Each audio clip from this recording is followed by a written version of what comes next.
Tonight he's going to have to be playing Jimmy. I really believe I can score with the best of them. I don't care who I'm lined up against. 48 points for Jimmy Butler. Curry off the screen, fakes, fires, stuck it. He just stuck it. Butler and Chef Curry put this Warriors team on their shoulders to get them that 7th seed. You appreciate how important it is to play meaningful games, and now we have a series that's going to be full of meaningful ones. I mean, that's why you got playoff Jimmy, right? Hey, look at this. Double sets, West Coast, East Coast. We got you covered, America. Brian Windhorst, top of the morning to you, sir. You look ready for Easter.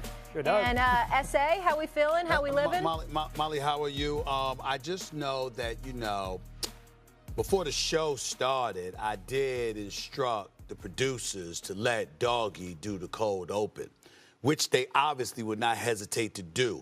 Maybe, just maybe, it didn't happen because Doggy didn't feel he was up to doing the cold open. I mean, I'm just guessing. I mean, that might be it. I'm just saying. Well, when you asked me at 9:59:30, you got to give me a little time. Hey, don't tell on yourself. Don't let him lead the witness. You're ready for Easter, too, though. I'm ready for Easter. I got Stevie here. I love Brian, so we're flying. The floor is yours. You need a little caffeine, or you're good? I'm fine. I'm ready to go. Don't worry about it. All right, let's go. Just like the Warriors did last night. Jimmy Butler, Steph Curry, and the Dubs held off the Memphis Grizzlies 121-116, locking up the number 7 seed in the Western Conference playoffs, and a first-round matchup against the number 2 seed Houston Rockets. The Grizzlies, who were briefly without star guard John Morant due to an apparent ankle injury, play the winner of Wednesday's Dallas Mavericks Sacramento Kings contest Friday. Draymond, talk to me. Yeah, he's different. That guy. He's different. You can just see a whole different intensity level and focus. And, I'm a basketball fan, so I've watched it on TV for years. To see it up close and personal, it's a real thing. Sometimes you get in the NBA and, these guys come get these nicknames and you're like, man, stop it. There's some other nicknames out there. They're not real. That one's real. And I'm happy he on our side. Playoff Jimmy, it's a real thing, Stephen A. Did Golden State take it, or did Memphis lose it? Listen, you don't want to take any credit away from the Golden State Warriors. Let me be very, very clear about that. Steph Curry was spectacular, especially late. Jimmy Butler was spectacular. Draymond Green had, I think, double digits in assists, and obviously he was doing what he does defensively. Give the Warriors all the credit in the world. But in the same breath, let's make sure we understand, partially anyway, what happened. Ja Morant did get hurt. And if Ja Morant, considering some of the plays that he was making, had remained healthy throughout, considering the fight that Memphis put forth, which is what we were talking about yesterday, the way they fought these guys, they started off strong, faded a little bit, started off strong again in the third quarter, faded a little bit, but kept coming back, wouldn't go away.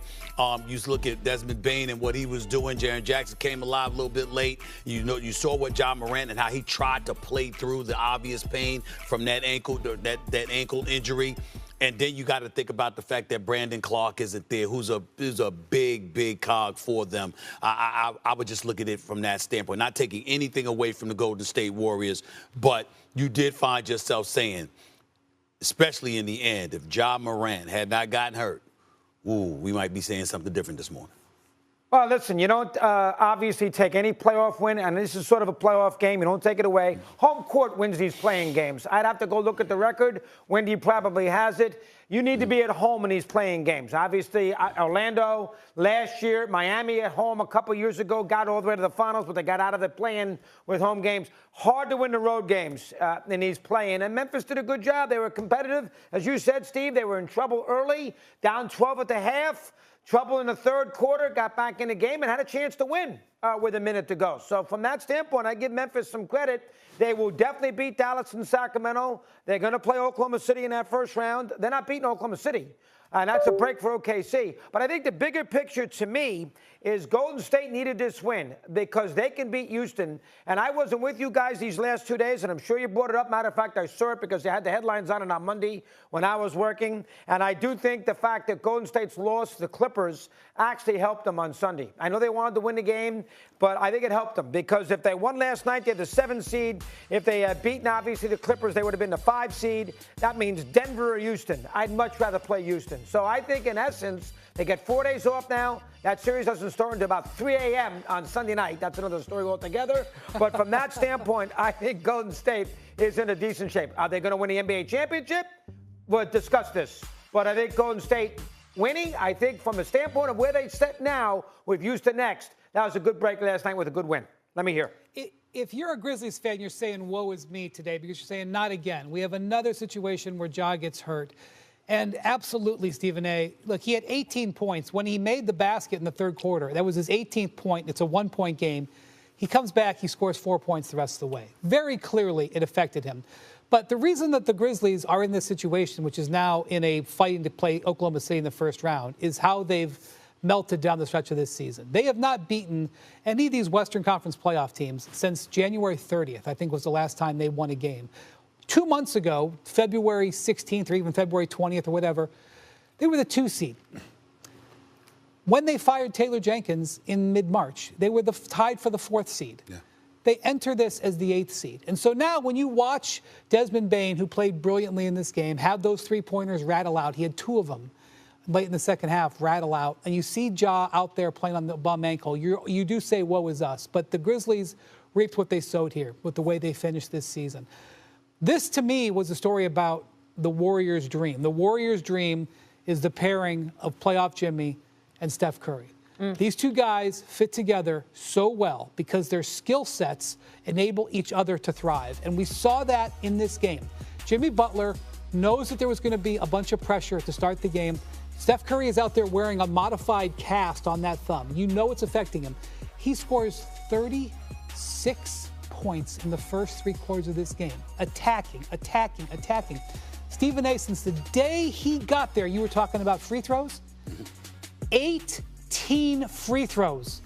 In a, it's not an elimination game, but essentially it is. In a single elimination game, Jimmy Butler gets 18 free throws, and it opens the door for Steph Curry to have the energy in the 4th quarter where he scores 15 points and has the energy to run 3 miles in this game, the most he's run in a game this season because Jimmy Butler shares the load. A couple of things before we go back to Molly. First 29 games of this year, guys, in a Warriors uniform, Jimmy Butler never shot the ball more than 17 times. Last 2 games, season finale against the Clippers, play-in tournament last night, he took more than 20 shots. And, oh, by the way, he got to the free throw line 27 times. Think about that for a second. As I repeatedly stated, this is what makes Jimmy Butler so special for Steph Curry and for Steve Kerr. Because you don't have to spell for Steph Curry nearly as much as you thought you would or you had to do in the past, because this brother gives you a break because he allows you to get a breather so often. And by the way, if you don't want to take him out, what you could do is call Jimmy Butler's number, get to the free throw line.